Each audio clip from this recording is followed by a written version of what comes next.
The ideas, procedures, and suggestions contained within this podcast are not intended as a substitute for consulting with a medical professional. All matters regarding your health and fitness require medical consultation and supervision. Welcome to the Warrior Wellness Podcast, a podcast for military members, veterans, and first responders focusing on fitness, health, nutrition, and biohacking. Our mission with this podcast is to introduce America's heroes to lifestyle habits and hacks that will help them live healthier, happier lives, and in turn, be fit enough to continue their support of their communities and country. Okay, well, Sam, thank you so much for being on the Warrior Wellness Podcast. So I'm going to have Sam introduce himself, and we're going to talk about a super important topic specifically for veterans and first responders, which is kind of the topic of TBI and PTSD. And there's a connection between those two. And I myself have suffered a couple of TBIs and PTSD, and Sam is going to tell his story and experience with that as well, and what inspired him to get into making sure that veterans and first responders have adequate treatment for these conditions, and how maybe the traditional medical approaches don't help everyone, and how he might have some answers for those who are looking for some alternative therapies for these conditions. So thanks, Sam, for being on the show.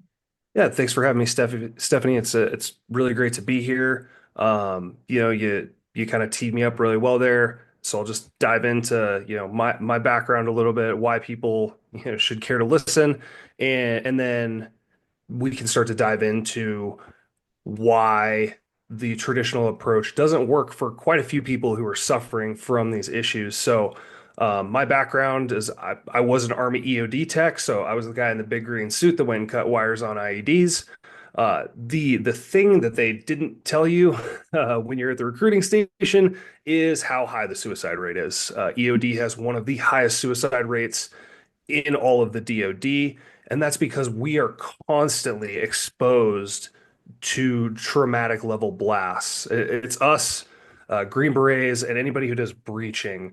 You are constantly getting bombarded with these blast waves, and there is very little that you can do, at least right now, and especially back when I got out in 2015, to mitigate the risk of blast overpressure other than just getting farther away from the blast. So, I had just gotten back, and how I got into this is I had just gotten back from my second deployment in Afghanistan. I was attached to an ODA and had a great time. Love those guys. When I got back, though, the walls really started closing in. Having to come back to normal life and the complexities of living in our culture, it really floored me. I started having panic attacks every single day. They would be triggered by something as innocuous as walking through Walmart, and I would get the stink eye from someone, and all of a sudden, boom, full on, kill or be killed. And that would last for 3 to 4 hours. And eventually it got to the point where it's like, look, I'm done. I'm done playing this game. I just want to end it. So, I put my 45 in my mouth, and I was about ready to pull the trigger. And then my phone went off in my pocket, and it was one of my best friends. That text message saved my life. And I was able to do some research and get into these alternative therapies, because I'd been down the road of trying to treat my mental health disorders through talk therapy and pharmacotherapy, and it just did not work. So that led into this journey of discovery, and eventually, founding a clinic and founding an inpatient program through the VA. So, there's been a lot that's gone into this, but this really is a labor of love, and it's a very special thing for me, because right after I started to get on the upswing, a mentor of mine, it was about 5 months after my brush with suicide, walked out into his backyard and shot himself in the head with his 3-year-old son in the house. And ever since that day, I think of Neil every day. I think about his son every day, and the fact that we lose so many great people every day to suicide that is completely treatable. The underlying causes of depression, anxiety, PTSD, traumatic brain injuries, we have the tools right now to heal the brain and to rewire the brain simultaneously. And we're working to prove that in a clinical sense so that we can get people to a place where we can heal them. Yeah. Well, thank you for sharing your story about, your and being, open about your a potential suicide attempt and your experiences with that. And obviously you're not a doctor, right? So we'll just put that out there first. We're not giving medical advice here, but it is important for people to know, especially us veterans and even first responders who have had brain impacts and also have been exposed to some traumatic events potentially, and just in your line of work. It's important to understand, even if you've never like really considered that you had a specific like trauma, so to speak, as far as PTSD, TBI and multiple, especially multiple TBIs can very much look like PTSD and depression, anxiety, those kind of symptoms. And just because it was from a physical trauma rather than like an emotional trauma, it doesn't make a difference. The results can be the same. And we do see this as, people who with a history of a traumatic brain injury are more likely to commit suicide than those who haven't. That's just the bottom line. That's the statistic. So this is why this is so important. And then have to both together, that makes you way more at risk, right? And so you had both together. And I imagine your friend who committed suicide may have been in that box as well. Yeah, he was definitely in that box as well. That is a really good point, Steph, that people don't know is that just a traumatic brain injury alone increases your likelihood of suicide by 3 times just with a TBI alone. So it is really important that we identify these things and really identify the root cause. Because when we look at kind of the panoply of mental health disorders, especially the mental health disorders that affect first responders and veterans, there are four that come to mind very quickly, and that's depression, anxiety, PTSD, and traumatic brain injuries. And also a fifth one that we are just starting to understand is toxic brain injuries. Now, with these five horsemen, if you will, what are some of the things that these all have in common? Well, there's two primary things that all five of these have in common is one, they're highly, highly inflammatory to the brain, which can cause a litany of issues down the line. And two, they affect neural connectivity. So if you were to look at the brain of someone who has PTSD, if you were to just take a cross section and you were able to visualize the wiring of someone who has severe post-traumatic stress disorder, what you would see is an underactive prefrontal cortex and an overactive amygdala. So that amygdala is hijacking the lived experience. And this is true for a number of disorders. So once we understand these things, though, we can treat them. Yeah.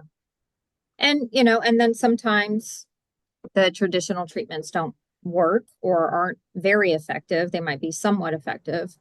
But, so what you discovered in your own journey of healing was some alternative methods. Can you talk about what you discovered and what helped you? Yeah, absolutely. So, after one of my friends saved my life, I started just going down this path of trying to figure out, first of all, what are these first principles, the inflammatory cascade that's going on in the brain and so on. And what I found was a number of therapies are directed at treating these underlying causes, but they're not quite folded into the main medical establishment yet. The first one is ketamine. So ketamine infusion therapy is something we use in our programs. It is it is a dissociative anesthetic. It also downregulates inflammation in the brain and it upregulates neuroplasticity. So it helps your neurons branch out and create new synaptic connections. Why is that important? We already discussed the inflammatory process in the brain from our five horsemen, but the next phase of healing is that neuroplasticity aspect. Everything we do in mental health, aside from treating TBI, which I'm going to put over here, is centered around the concept of rewiring the brain. Everything we do in therapy, all of that is around that core competence. So by increasing your brain's ability to make those changes, we're going to increase the efficacy of even traditional treatments like talk therapy. Yeah. Yeah. And oh, good. No, that's a good point. And I love that you said that because um, even just talking about it can change your brain connections, right? And I know there's this kind of, there's still this kind of stigma and bravado around getting help, quote unquote, right? And it's important to understand that you are actually physically changing your neurons when Mhm. you are seeing a professional, right? Let's just make sure that that's clear, who, specializes in trauma therapy, traditional, talk therapy. There's lots of different approaches, different therapeutic techniques. I'm trained in a couple of them myself that are much more short term, like total resolution of traumatic triggers within, 1 to 2 sessions. So we've come a long way from kind of the old like Freudian style. Like when we think of therapy, it's like, oh, I'm just going to be crying on a couch and it's not going to help me. I'm just going to go there and feel bad. And then I just feel just as bad when I leave. Like it's completely different now. So just for those of you who, are listening, who kind of still feel that way about, maybe trying out therapeutic, approach, it's a great pairing with some of these other things that Sam's going to talk about, to do both. Oh, yeah, that's a really important point. Anytime someone is in recovery and using any of these treatment protocols that I'm going to, continue to go through, therapy is a huge component of that. And the reason is that therapy provides the blueprint by which we make change. These other therapies are meant to accelerate that change-making cycle, but there is no substitute for the behavioral aspect of therapy and really getting into the nuts and bolts of, hey, why am I thinking this way? Why am I making these decisions? What are my triggers? Uncovering that is not only a valuable but a crucial part of any mental health healing process. So the thing that stops a lot of people is they'll hit a wall, and if they're just trying to use therapy alone, that wall can be very physiological. Once we're able to push through that wall, on the other side of that, that's where the real growth and the real healing takes place. And we can use a lot of different techniques to assist with that. Yeah. So you mentioned the, ketamine therapy. Mhm. What other approaches do you take at MindSpa? Yeah, so we use a combination of ketamine infusion therapy, hyperbaric oxygen therapy, transcranial magnetic stimulation, and then culturally competent therapy and medication management. I feel like we don't need to beat the medication horse anymore. It's dead. Um, yeah, everybody knows what a lot of these meds do. But when it comes to things that like traumatic, or sorry, when it comes to things like transcranial magnetic stimulation and hyperbaric oxygen therapy, there's quite a bit to talk about. I'll start with TMS. So if anybody hasn't heard of TMS, transcranial magnetic stimulation is an MRI coil that is placed on the head. And with that MRI coil, we're able to create a magnetic field under the surface of your scalp. So in the actual matter of your brain. And that magnetic field tricks your neurons into clustering more densely in a network. So Hebb's law, neurons that fire together, wire together in a network. What we're doing is is tricking your brain into doing that. So if we go back to that PTSD example where we're talking about an underactive prefrontal cortex, that means the actual density of those neurons is less than the density of those neurons in the amygdala. So we can upregulate or increase the density of those neuronal clusters in the prefrontal cortex. What that does, just very basically, is, and what it feels like, because I've done all of these therapies myself, what that feels like is basically getting a dimmer switch against your symptoms. So no longer are you just thrown into a panic attack or sliding down the depression hole. You can actively, address your triggers and sidestep them instead of being thrown into, these different states. So TMS is a wonderful therapy. It's FDA approved for major depressive disorder. It's got indications for PTSD as well as anxiety disorders, depending on where on the head we're stimulating. And the just the efficacy alone for MDD, for major depressive disorder, is around 75%. So 75% response rate. That's over double what your best antidepressant has Yeah, I a was about chance to of say doing. that kills antidepressants. Yeah. Yeah, if only would kill them all the way.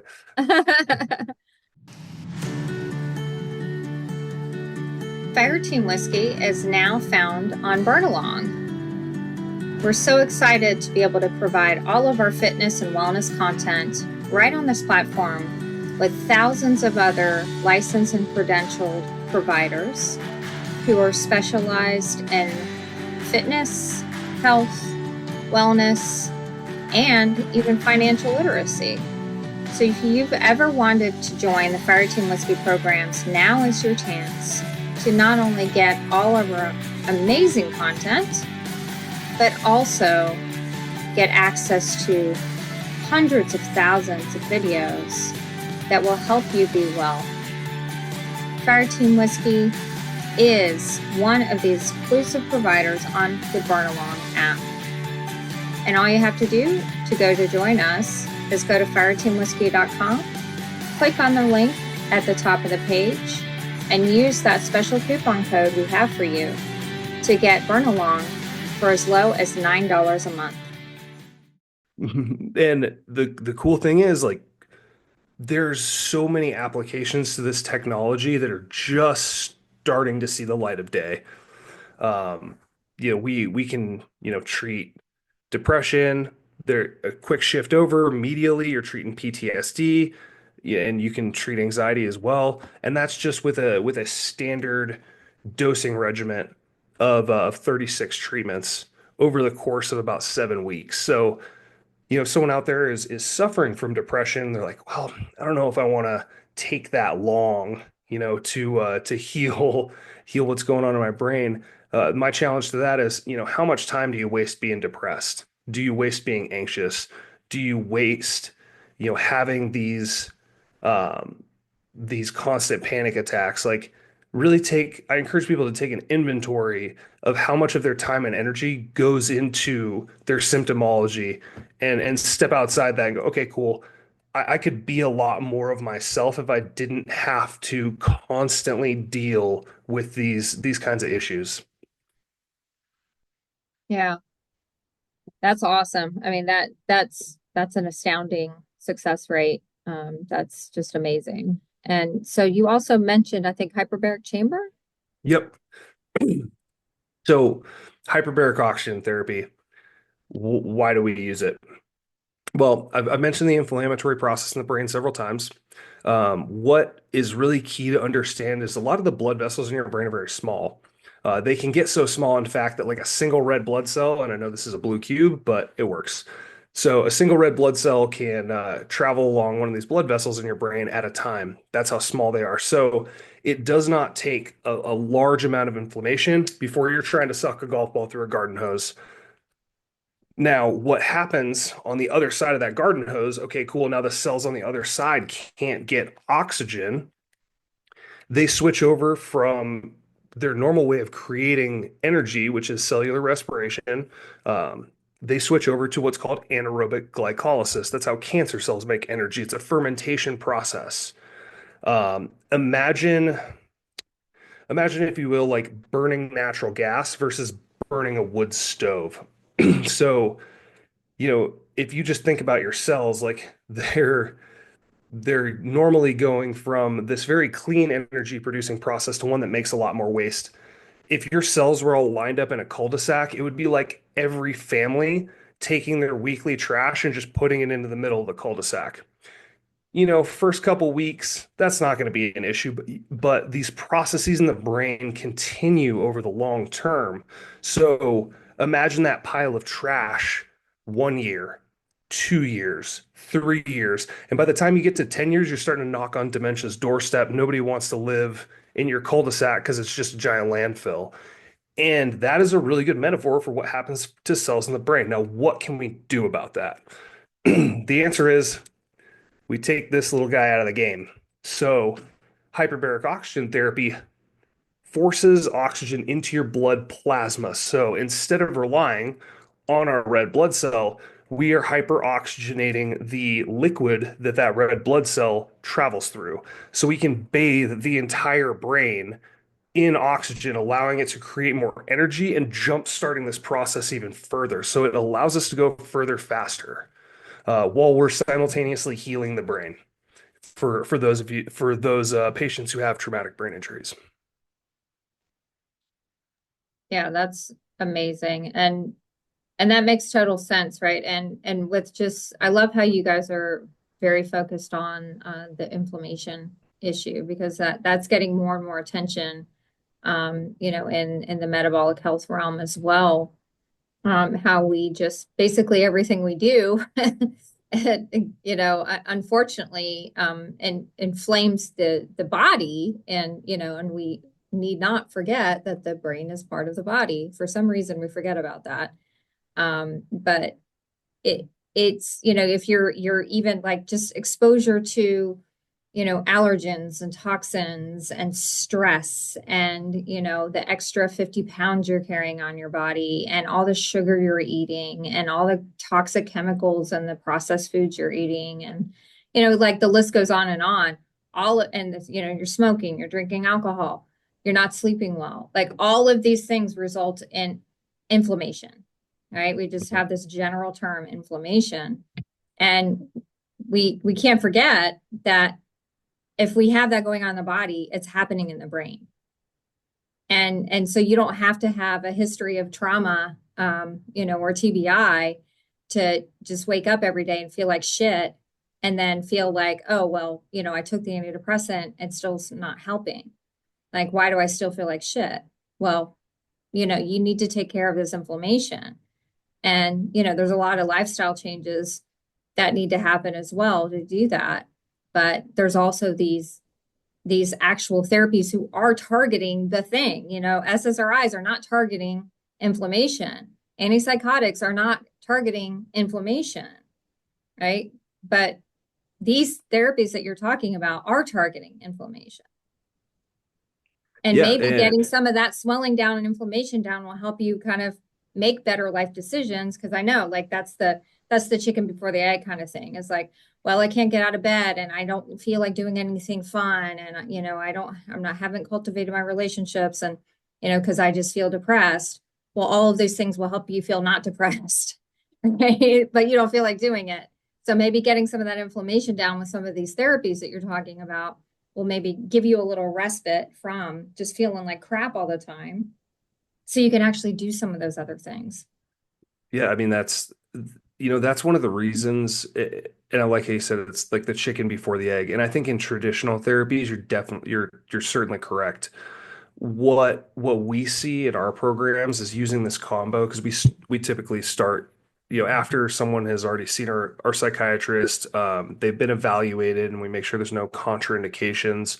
Uh, we like to start our patients on ketamine infusion therapy because that's exactly what it does. You immediately downregulate the inflammatory markers in the brain. And once you do that, all of a sudden people have more energy. Well, duh, because they're able to create more energy. You increase blood flow when you downregulate that inflammatory process, but they're able to get out of bed and start to engage with their environment. And the ketamine is one of the reasons we see such a fast reaction time in our program. Like when you're able to stack all these things together, we typically see meaningful symptom reduction bordering on remission. And I'm talking, when I say remission, I personally think remission is a reduction of at least 75% of your symptoms. We're seeing that in 14 to 17 days. Mm. That blows antidepressants and talk therapy out of the water when used in isolation. When you use them together, it can be even faster than that. And if you just use ketamine alone, that would not be a long-lasting effect because ketamine does have a pretty short term. We're talking 6 to 10 weeks, depending on the person and their habits. But when you add in these other therapies like HBOT and TMS, what I like to tell people is ketamine will give you a taste of what you could feel like all the time, and TMS and HBOT will make that your new normal. Mm. Wow. because we're actually healing the brain. Yeah. Wow. Awesome. And so you were inspired to open, obviously, talking about treatments that are provided at Mind Spa, which is an outpatient clinic specializing in advanced therapies for PTSD, TBI, and depression and anxiety. So you use the ketamine, traditional talk therapy, hyperbaric chamber, possibly medication management. Is that the kind of the main And TMS. approaches? Oh, and TMS, yes. Yeah, Transcranial. can't Yes. transcranial magnetic stimulation. So yeah, that's what we do at Mind Spa, and we also have a program that's a part of the VA Community Care Network called Patriot Power Up. It's an inpatient program where we do all of these therapies, and the VA pays for everything. So we're the first program in the country to offer ketamine, TMS, and hyperbaric within an inpatient program that the VA is covering the bill on. And we're seeing pretty amazing results, not just from a symptom reduction standpoint, but one of the things that I think a lot of people we kind of glaze over, but the knock-on effects that PTSD and TBI have on our executive function really can't be understated. When you have other parts of the brain hijacking your lived experience, your executive functioning falls pretty drastically. And what we're seeing is after 45 days of this treatment protocol, which does include medication management and culturally competent talk therapy, we're seeing on the PTSD side an increase in executive function on average of about 40%. So 40% increase in cognitive function. And then on the TBI side, we're seeing an increase of about 125%, especially when we have vets who are suffering from significant post-concussive migraines. We're able to not only relieve those symptoms, but get, that increase in executive function. And it's been really life-changing for these people. Yeah. Yeah. And yeah, it's just kind of circling back because you just brought that back up was, the people who come to you who have experienced traumatic brain injuries. There are also, physical symptoms like migraines and severe headaches and, things like that. So can you talk about how your therapies help, with those specific types of symptoms? Yeah, so it goes back to this inflammatory process in the brain. It also goes back to how much energy your cells are able to produce. So, to really just I'm gonna go over like what a TBI is really, really quickly. Mhm. And so it gives some background to this. So in traumatic brain injuries, you have two injuries actually. There's the initial impact, the initial assault to the brain, that physical impact that causes damage to the cellular structure of the axon, and then after that, there's a knock-on secondary chemical injury that happens when your brain's immune system, the glial cells, becomes overactive. So if you look at a glial cell in a normal healthy brain, it's just chilling. It has the sentinel role and it's hanging out looking for foreign contaminants. And when it sees one, it goes up to it, identifies it as a foreign contaminant, and then it shoots a reactive oxygen species at that. Think like hydrogen peroxide. So, I've got this foreign contaminant. Oh, there it is. I come up, I shoot reactive oxygen species at it, it kills it, and now it's sitting there floating dead. And your glial cells take on a third role. It's called a phagocytic role, and they eat it. They absorb that foreign contaminant and process it. Now, imagine a scenario where there's millions of these little guys floating around. Okay, cool. What am I going to do as a glial cell? My only recourse is to go straight into kill mode and just imagine this little cell racking a mod deuce and just putting it on full auto. And that state, it's called M1 activation or microglial priming. That state does not go away. Your glial cells don't turn off. They just get stuck in kill mode, and they will get stuck in kill mode until it literally kills you. And it creates this knock-on effect, this chemical injury, where there's now a toxic environment in the intercellular space, so the space between your cells. So your brain's immune system actually starts working against you. And then this toxic environment creates knock-on inflammation, which then perpetuates this cycle. That's why you see if someone gets a TBI, here's like their level of functionality, severe drop in functionality right after the TBI, they'll get a little bit better and then plateau, and then boom, 10, 15 years later, it's like they fall off a cliff, they get dementia, and they die. That is because that M1 activation, that kill mode, it creates that toxic environment. That toxic environment actually starts to break down and cause premature cell death of the cells around it. So now you've got even more of these like pieces of cell floating around, and they get sticky with these reactive oxygen species. It's called tau hyperphosphorylation. So they're floating around and they bounce into one another, and they start creating these big balls, these neurofibrillary tangles, as they're called. And these tangles get bigger and bigger and bigger until they interfere with the signaling of the cells around them. And that's what dementia is. And so the way that we can combat that is we can use hyperbaric oxygen therapy to take that inflammation down and give the cells more energy. So now, me as the glial cell, I don't get stuck in kill mode. I can be more tactical. I have enough energy now to, okay, cool, kill, absorb, kill, absorb. And your brain is actually able to heal itself. Now, there's several other things that go into this. This isn't just about oxygen. People need to understand proper nutrition is a big part of this. Making sure your hormones making sure that your hormones are where they need to be, healthy levels for male and female. That's also very important and something that isn't covered very well in the literature. But when you put all these things together, what we're really doing is optimizing your body's ability to heal itself and providing all the resources to do just that. Yeah. Exactly. Yes, that is the bottom line. Yeah.